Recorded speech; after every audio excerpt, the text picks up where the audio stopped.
ya, untuk membicarakan masalah pemondokan atau tempat kos atau asrama kepada anak-anak kita yang ada di Jogja.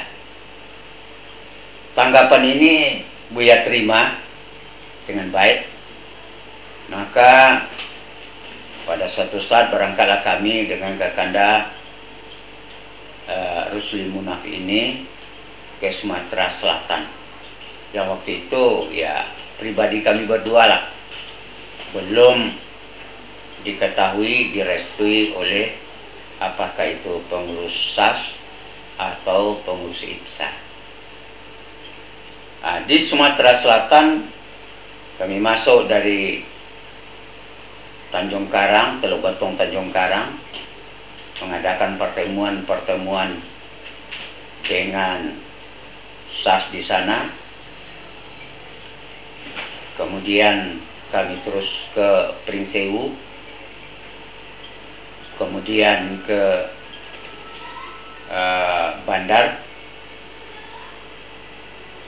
ke Kota Bumi, Batu Rajo, Muara Duo, Prabu Muli, Lahap, sampai Bengkulu, dan sampai ke Palembang. Oleh warga SAS dan pengurus-pengurusnya, ide yang kami ajukan ini mendapat tanggapan yang baik. Akhirnya dari pengurus dan anggota SAS warga Sule Air waktu itu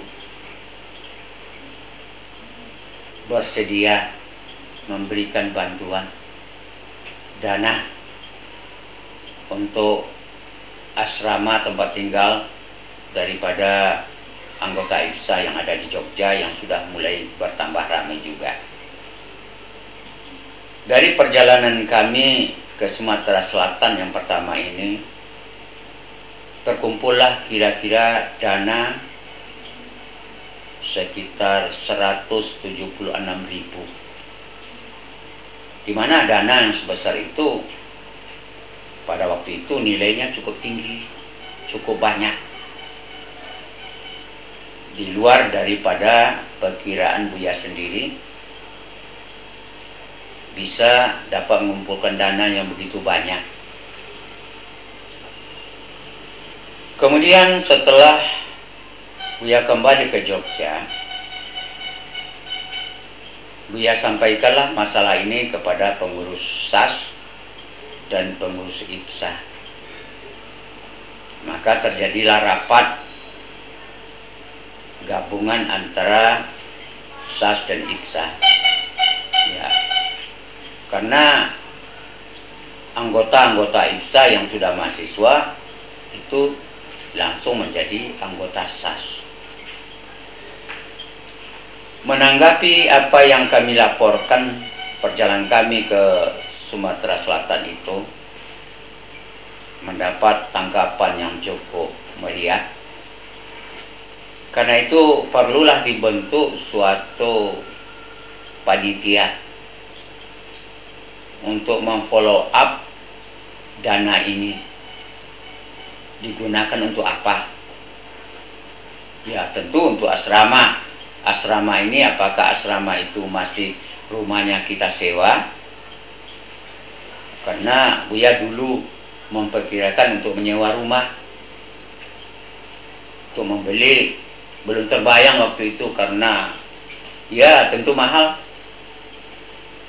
Maka dibentuklah panitia di Jogja itu daripada pengurus-pengurus SAS dan IPSA, di mana diketuai oleh ya Kakanda Zainal Abidin Tipo.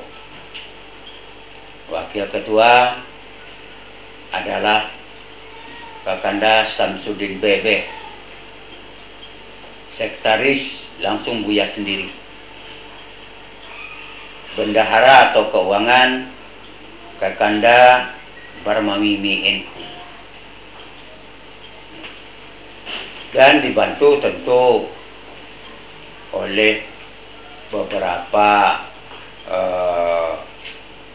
anggota-anggota SAS yang lain dan anggota-anggota IPSA.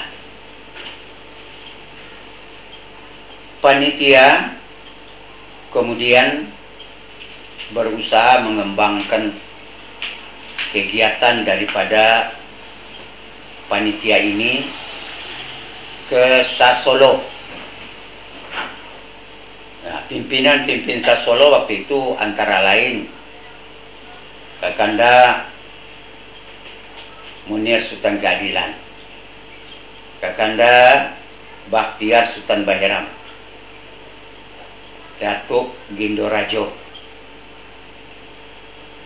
Agus, yaitu suami Profesor Rona sekarang. Kemudian kami juga menghubungi Magelang. Di situ tokoh dari Magelang adalah Mamanda Buyung Arfah. Juga ke Semarang, yaitu Bapak Nasib, itu yang ada di Semarang waktu itu. Selanjutnya untuk menggali dana ini kami dibawa oleh ketua, yaitu Kak Tipo ini. Beliau yang besar jasanya dan pergi kemana-mana karena beliau mempunyai fasilitas, ada mobil Opel waktu itu. Maka kami pergi sampai ke Surabaya, menjumpai Kakanda Munaf Arif, ke Malang. Adik Kak Munaf Arif ini adalah Sirin Arif. Dan pernah kami ke Jakarta ini, menjumpai pengurus SAS untuk mengumpulkan dana, sehingga dana itu bertambah lama, bertambah banyak juga.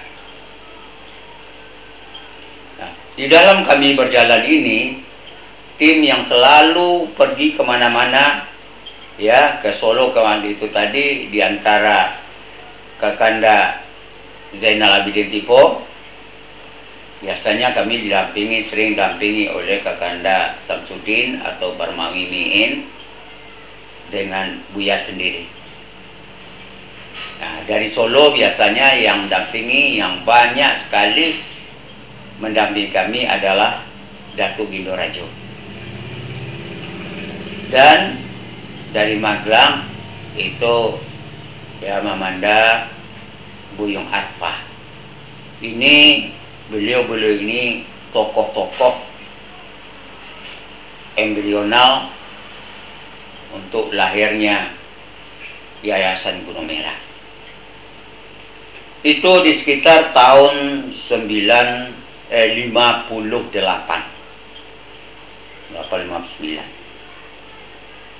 Kemudian ya dana sudah banyak terkumpul, maka akhir-akhir tahun 58 atau awal tahun 59 sudah pantas panitia ini